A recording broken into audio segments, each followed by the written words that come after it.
Bonjour et bienvenue à notre émission Dis-moi Pasteur.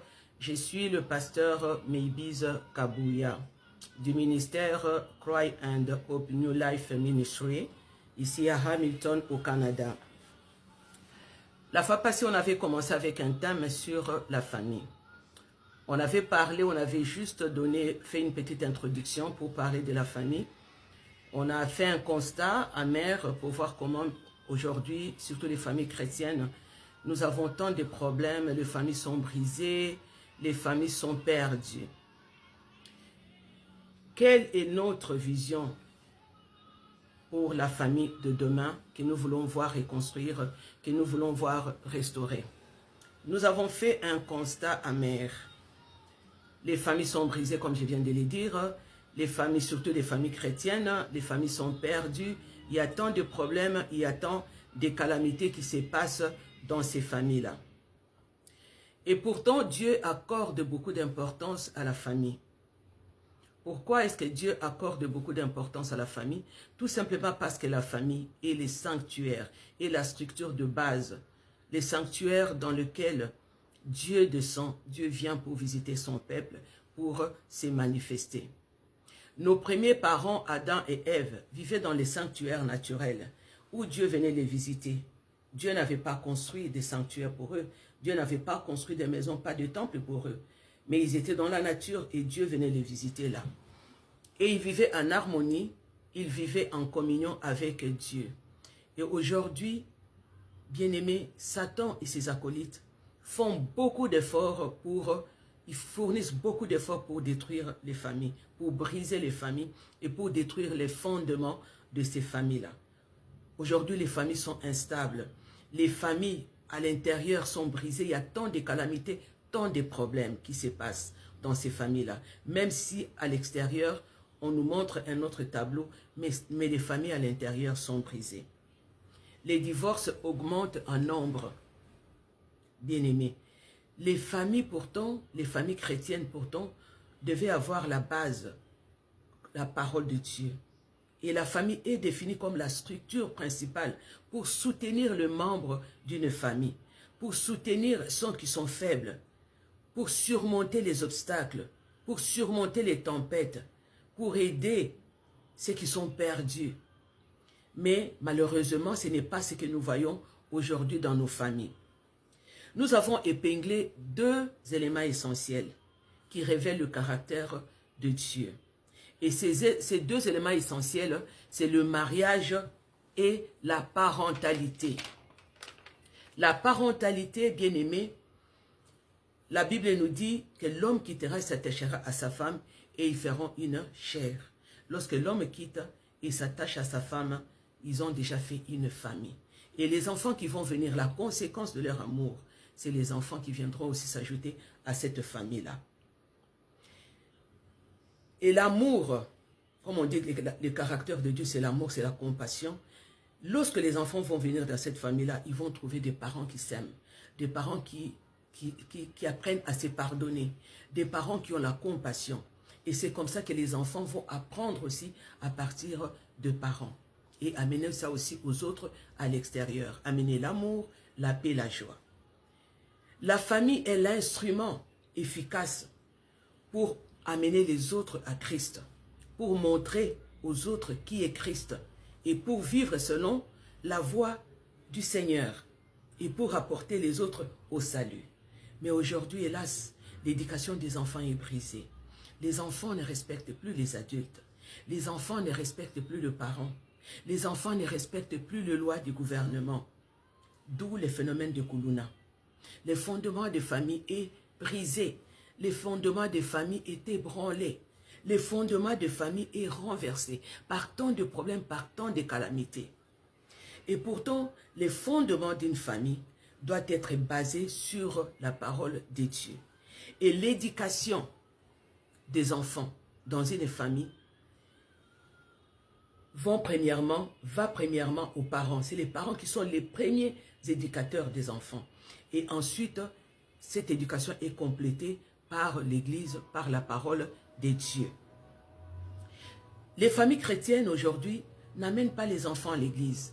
on voit les mamans seulement qui vont à l'église. Les papas restent à la maison, devant la télé, devant un verre de bière, ou avec des amis, ou au travail. Et entre-temps, quand les papas est ailleurs, quand la maman est à l'église, les enfants sont où? Dehors, délaissés à eux-mêmes. Délaissés à eux-mêmes.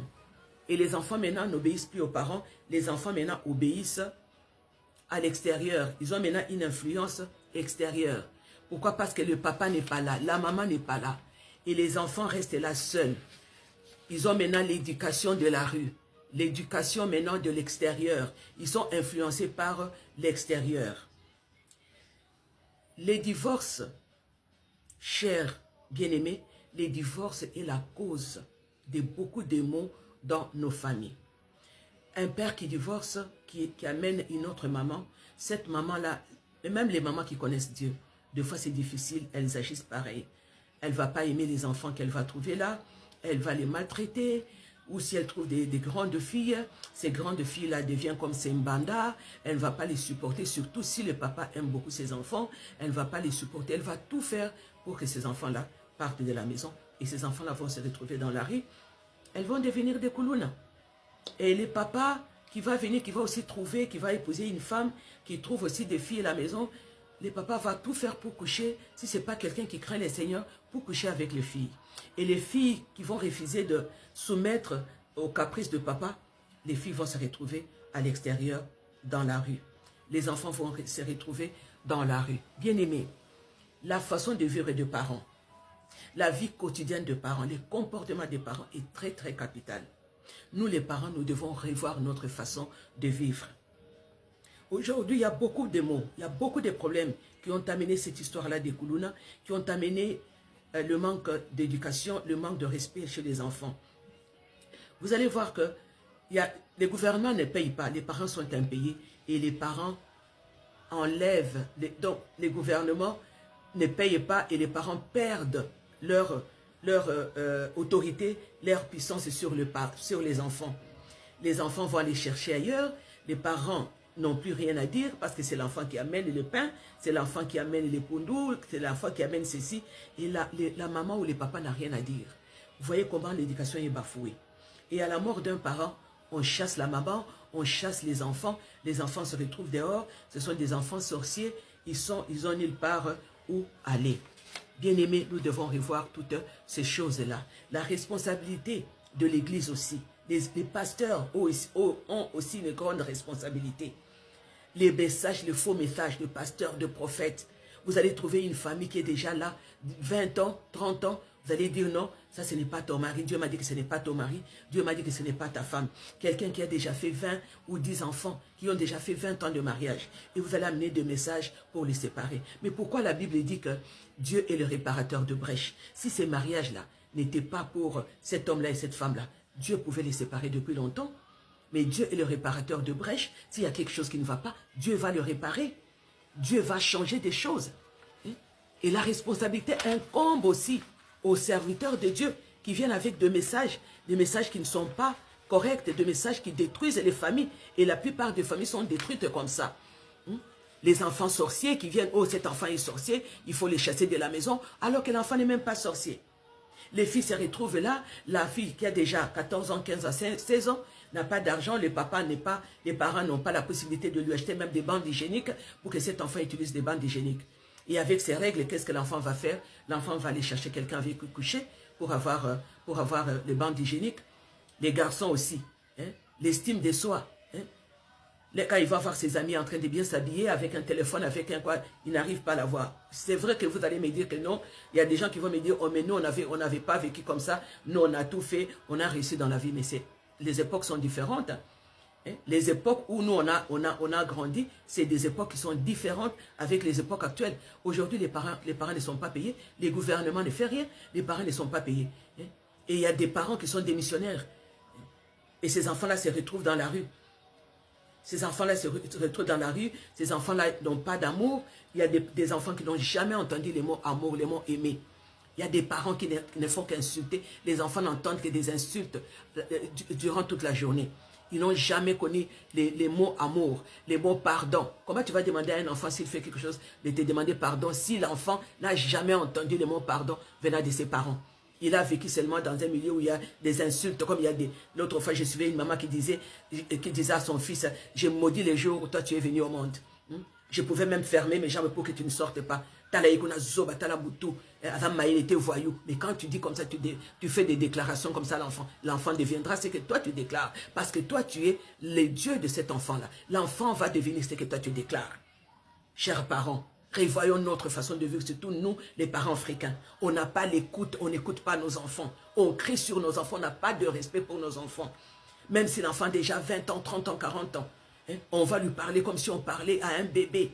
Hein. On va crier sur lui, on va lui, même devant ses amis, on va dire n'importe quoi. Chers parents, on doit changer notre façon de voir les choses. On doit changer. On doit changer cela. J'ai épinglé plusieurs choses ici.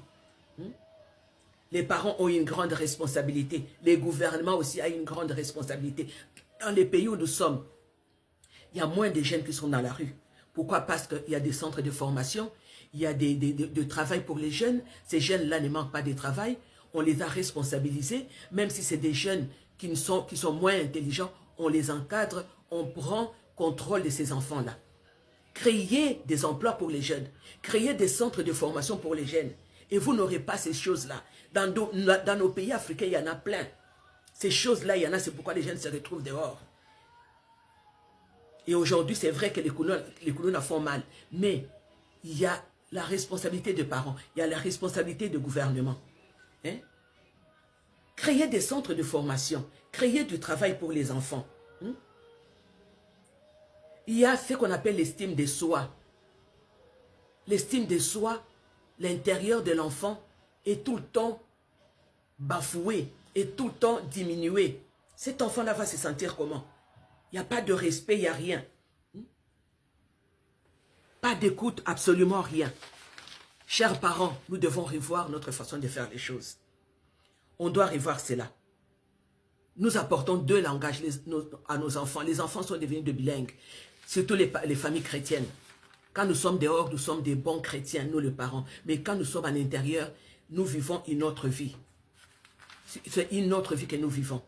Il y a des enfants qui sont désabusés, qui sont maltraités. Et des enfants maintenant qui deviennent même dépressifs.